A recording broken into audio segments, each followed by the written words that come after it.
Bonjour à tous, j'espère que vous allez bien. Je suis contente de vous retrouver enfin pour ma vidéo de mes lectures de mars. Du coup, en mars, j'ai lu 6 livres. Je vais pouvoir vous parler des 6 parce que vraiment, j'ai plein de choses à dire.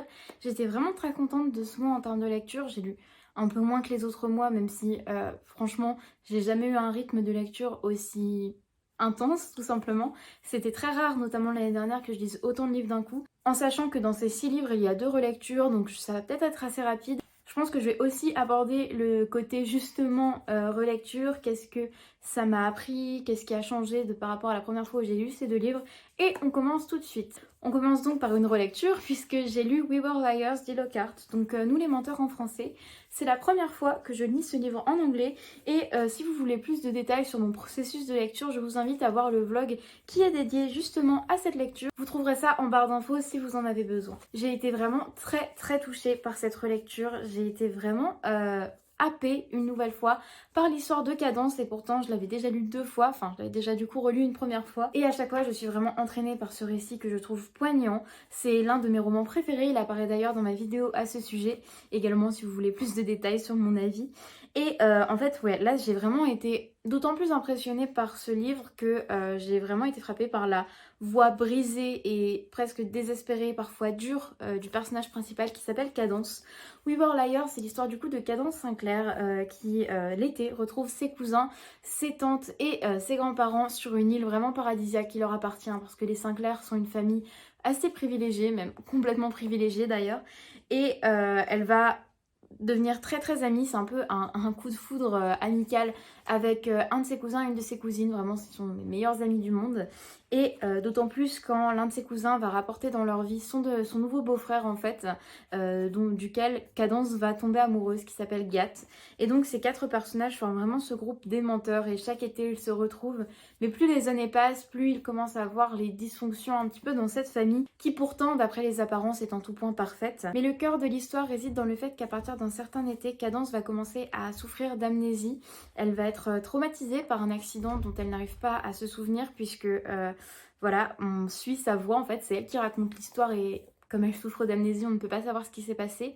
Elle a beau demander à sa mère, elle l'oublie toujours et même quand elle revient sur l'île à partir de ses 17 ans, elle se rend compte que beaucoup de choses ont changé. Autant dans les apparences de cette famille qui paraissait parfaite que dans le comportement des menteurs. Et cette histoire, c'est la façon dont Cadence va réaliser ce qui s'est passé pendant l'été de ses 15 ans.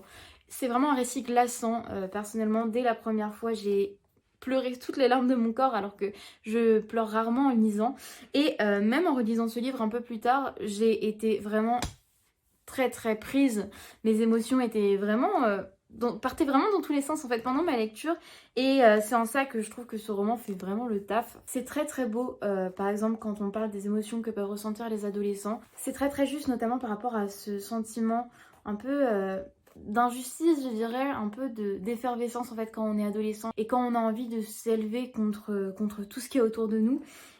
C'est vraiment incroyable dans le style, c'est d'une beauté, enfin vraiment tout ce livre en fait est très bien fait dans le sens où l'histoire est vraiment très prenante et haletante et me brise le cœur et en même temps la plume rend vraiment service en fait, rend justice à cette histoire.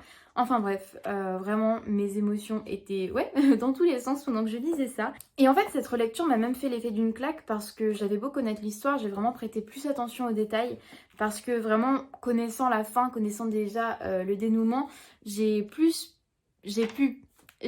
plus remarquer les détails un peu distillés partout dans le roman qui menaient à cette fin et qu'on ne pouvait pas deviner. Hein. Vraiment, genre la première fois que j'ai lu ça, j'étais loin de m'imaginer ce qui s'était passé. Mais quand on relit ça, on fait attention aux détails et on se rend compte à quel point c'est bien fait. D'ailleurs, j'ai lu un autre livre d'Hilocart et elle est très forte pour ça puisqu'elle a écrit son roman Trouble Vérité que j'ai moins aimé mais qui était quand même une bonne lecture dans lequel en fait on suit l'histoire mais de la fin. Et on s'en rend pas compte tout de suite mais du coup c'est vraiment incroyable. J'adore la façon dont elle construit ses romans. C'est toujours très original et j'ai hâte de découvrir son prochain roman qui normalement sort bientôt. Ensuite, j'ai lu Coquelicot et autres mots que j'aime, qui est l'essai d'Anne Sylvestre, donc dans lequel elle écrit des textes par rapport à ses mots préférés. Anne Sylvestre est une chanteuse que j'aime beaucoup. Encore une fois, j'ai lu ce livre quand j'étais chez ma soeur, donc si mon processus de lecture vous intéresse, vous savez où trouver ça.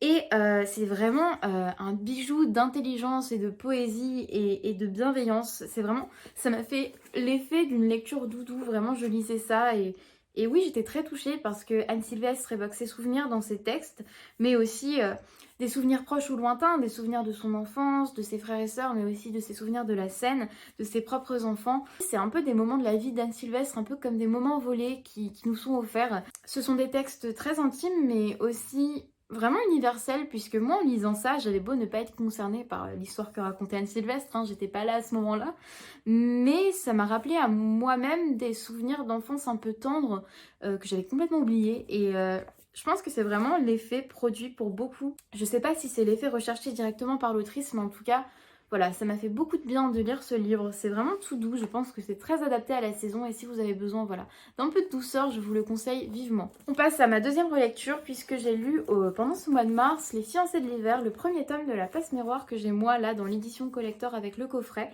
J'ai pas pris ce livre pour le lire directement, donc je ne peux pas vous dire si c'est agréable de lire dans cette édition parce que j'étais chez ma soeur et que donc j'ai pris le format poche qui est déjà bien abîmé que j'avais depuis 2 ans. C'est donc une relecture parce que j'ai envie de relire toute la série afin de mieux découvrir le tome 4 que j'ai également en ma possession. Et c'était une relecture vraiment incroyable. J'ai lu pratiquement plus de la moitié du roman dans le train tellement j'étais entraînée dans ma lecture et ça m'a fait vraiment beaucoup de bien et plaisir de redécouvrir cette histoire que j'ai encore plus appréciée que la première fois. Je savais pas que c'était possible, mais j'ai vraiment adoré. La Passe Miroir, rapidement, je pense que vous en avez entendu forcément parler si vous connaissez un petit peu la communauté Booktube, mais c'est un roman de fantasy qui suit Ophélie qui habite sur une arche puisque le monde est séparé en plusieurs arches. Elle est animiste, c'est-à-dire qu'elle peut toucher des objets et connaître toute l'histoire de cet objet juste avec ses doigts, mais c'est également une fille qui a la capacité de passer entre les miroirs et donc se déplacer un petit peu à travers l'espace et c'est vraiment très bien décrit ses pouvoirs, vraiment j'adore le système un peu de magie qui se dégage de l'univers de Christelle Dabos. Mais sa vie va changer quand elle va être fiancée à un homme d'une arche différente qui est un peu plus âgé qu'elle et qui n'inspire rien du tout, vraiment, bon ça on avance un petit peu dans le roman mais voilà c'est dans le résumé quand même.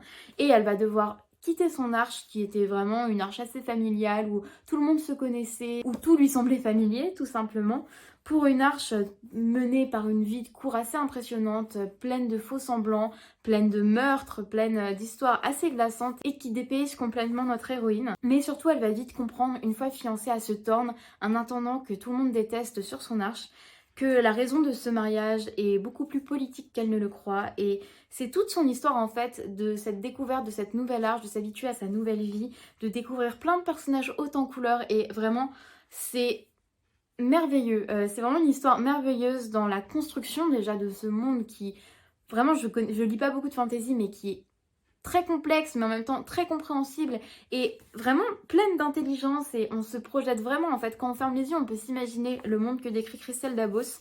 C'est pas du tout lourd en termes de description parce que si vous êtes comme moi très peu familier avec la fantasy, c'est peut-être un des préjugés que vous avez là-dessus. C'est pas Game of Thrones en quantité de description et de personnages et de complexité d'intrigue, etc.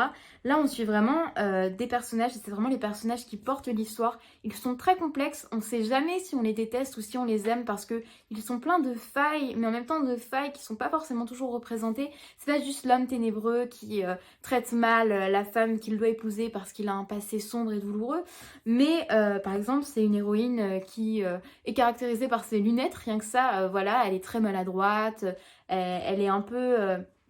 elle bouge pas beaucoup, elle est assez taciturne, etc.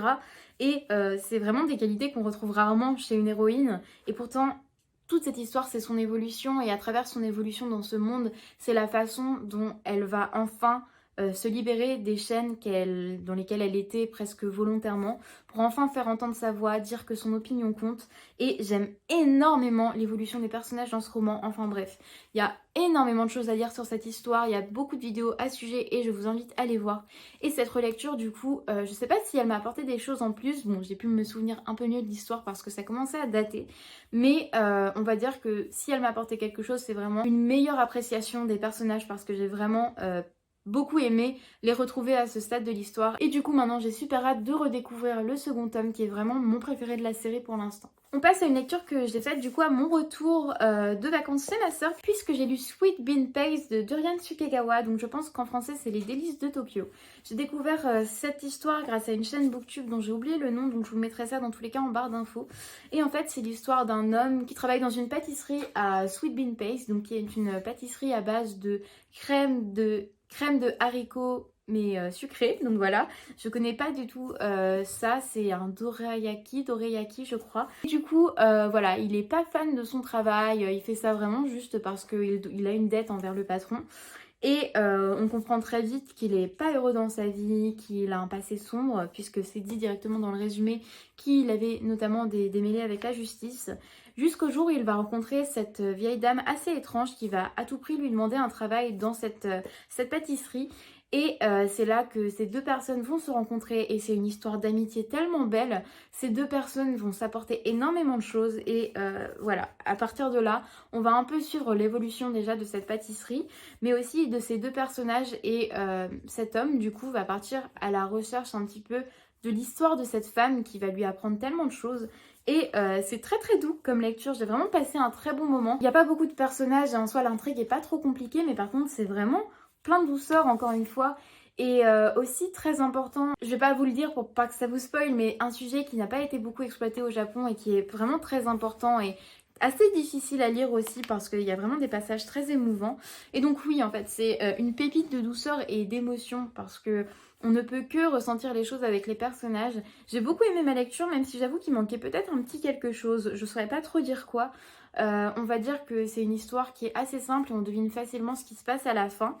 Et bah voilà, je prêtais beaucoup attention à ce que ressentaient les personnages, mais voilà, c'est juste pas ma lecture préférée de l'année, mais c'est quand même une très bonne lecture. Et si vous cherchez un roman un peu doux pour la saison, je ne peux que vous le recommander. Et on passe à un coup de cœur immense, et vous l'avez vu dans le dernier vlog normalement, ou l'avant-dernier, je ne sais plus. White and Lovers de Lily King. Du coup vous n'avez pas vu mon avis global puisque c'est pas un vlog dans lequel je vous ai beaucoup lu finalement. J'avoue que je traînais un petit peu mais j'avais quand même envie de vous le poster. Comment vous dire? Ce livre, je l'ai acheté car Noël Gallagher, qui est l'une de mes booktubeuses préférées, en parlait sur sa chaîne dans ses meilleures lectures de l'année. Et en fait, c'est l'histoire de Cassie, qui est une femme qui a 30 ans, donc c'est vraiment pas une histoire d'adolescent. Donc c'est vraiment des personnages adultes pour le coup, et je lis rarement de livres contemporains qui traitent pas d'adolescents ou de jeunes adultes, donc ça déjà c'est très cool. Donc une femme de 30 ans, Cassie, qui vient de perdre sa mère et qui depuis des années et des années rêve de publier son livre qu'elle écrit depuis 6 ans, mais au début du livre elle est encore en deuil et elle vient de subir une séparation qui est très difficile pour elle.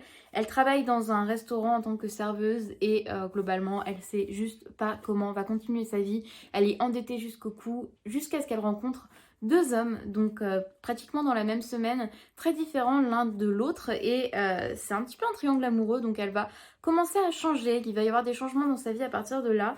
Et c'est pas une romance classique, je dirais, dans le sens où je m'attendais vraiment à ce que la romance prenne vraiment une grande place dans ce livre. Mais c'est pas tellement le cas et moi je trouve que ça ne fait que rendre ce roman meilleur dans le sens où là il y a vraiment des passages extrêmement beaux et extrêmement justes sur le deuil, également sur l'écriture et globalement j'aime beaucoup toutes ces histoires qui touchent au monde des auteurs, à l'écriture et aux bibliothèques, aux librairies, aux conférences d'auteurs. Enfin vraiment, j'aime beaucoup quand il y a ce genre de scène dans les romans. Également le fait que notre personnage principal galère avec son roman, moi ça m'a juste donné envie d'écrire et ça m'a motivée pour le nano qui est en cours. Mais du coup la romance n'a pas forcément la place la plus importante dans ce livre. D'ailleurs, elle commence clairement après le premier tiers de l'histoire. Vraiment on se rapproche plutôt du deuxième tiers même et voilà en fait. C'est ce personnage principal qui m'a beaucoup touchée parce qu'elle ressent des choses tellement humaines, des choses que j'ai pu ressentir également puisque nos situations sont un peu similaires. Et comme vous l'avez vu dans le vlog, je pleure rarement en lisant un livre, mais là il m'a quand même arraché quelques larmes. J'ai beaucoup aimé vraiment cette évolution. C'est pas un livre dans lequel il se passe beaucoup d'action, mais c'est vraiment un livre qui suit cette fille dans sa quête d'un équilibre et dans sa quête d'une sorte de, comment dire, de remède contre l'état dans lequel elle est. Et c'est juste elle qui essaye de s'en sortir et Voilà, c'est pas l'intrigue la plus complexe qui soit, mais c'est très très bien écrit. C'est très profond aussi parfois. Et c'est aussi parfois plein d'humour, plein de choses en fait. Enfin, il y a vraiment beaucoup de choses qui se dégagent de ce roman. Enfin, je n'ai pas fait que pleurer, disons. Et voilà, j'ai trouvé que c'était vraiment très doux. Et au-delà du triangle amoureux classique qu'on peut trouver dans les romans, comme la romance est pas trop importante non plus dans cette histoire, c'est pas du tout en mode les deux garçons qui se battent et elle qui est là, non, je ne sais pas choisir. La sélection de Kirakas. Donc du coup, voilà, j'ai beaucoup aimé ma lecture, j'ai adoré les personnages, j'ai adoré tout simplement voir comment Cassie évoluait, j'ai adoré la fin, parce que sans vous dire ce qui se passe, je trouve que c'était la meilleure façon de terminer ce roman. Et donc voilà, c'est un nouveau coup de cœur, en plus il est magnifique, et je m'attendais à l'aimer et je l'ai adoré, donc que demande le peuple. Enfin, ma dernière lecture, et c'est également une très très bonne lecture, je sais pas encore si je vais le mettre dans mes coups de cœur parce que bon voilà, dans ma tête je range un peu ça comme ça, mais dans tous les cas c'est pas important parce que j'ai vraiment passé un excellent moment. C'est Les Grandes Marées de Jim Lynch, du coup, que j'ai acheté dans l'un de mes vlogs et que je devais lire pour le Blossom Spring Challenge. D'ailleurs, tous les livres que je vous présente aujourd'hui, ils rentrent tous dans le Blossom Spring Challenge. Du coup, j'ai vraiment bien avancé dans le challenge. C'est l'histoire de Miles, un petit garçon de 13 ans qui est passionné par la mer et par les créatures marines.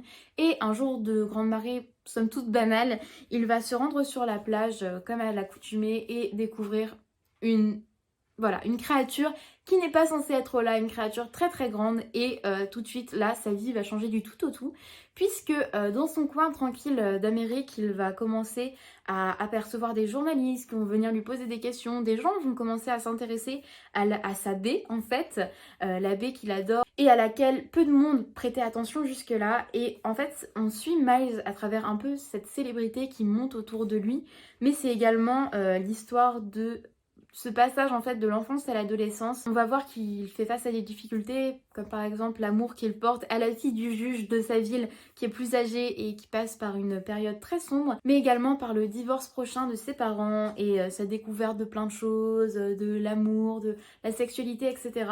Et c'est vraiment très doux, j'arrête pas de dire ça dans cette vidéo, mais vraiment plein de douceur ce mois de lecture, c'est vraiment très doux, vraiment intelligent et je trouve que la façon dont c'est écrit nous mène vraiment dans la vie de Miles et on arrive à comprendre ce qu'il ressent, on arrive à voir ce qu'il voit. Donc c'est écrit de son point de vue et il y a certains passages assez longs parfois sur des descriptions de la vie maritime un petit peu de l'endroit où il vit et descriptions notamment des créatures qu'il découvre. Et moi au départ j'avais cru que ça allait être un peu barbant parce que je suis vraiment pas renseignée sur ce sujet et c'est pas un sujet qui m'attire. Et pourtant la façon dont c'est dit nous pousse à lire quand même parce que au-delà de la passion en elle-même, c'est la façon dont Miles est passionné par ça qui est touchante et qui nous donne envie de continuer à le lire et nous donne envie de l'encourager dans ses recherches. Et en fait, il y a plein de sujets qui vont être abordés à travers cette histoire, vraiment douce encore une fois. J'ai trouvé aussi que c'était un roman qui m'inspirait plein de choses dans le sens où il y avait des descriptions des lieux, mais j'essaie avec certains romans, pas tous, j'arrivais vraiment en fait quand je lisais à m'imaginer le lieu. Parfois, il y avait écrit que le ciel était bleu, mais moi j'aimais bien me faire mes propres représentations un petit peu du paysage et j'ai décidé de ne pas aller voir de photos sur internet de ce coin-là des États-Unis parce que j'ai vraiment ma représentation mentale de cet endroit et j'adore quand les romans que je lis peuvent me faire voyager à ce point, peuvent me faire vivre avec les personnages.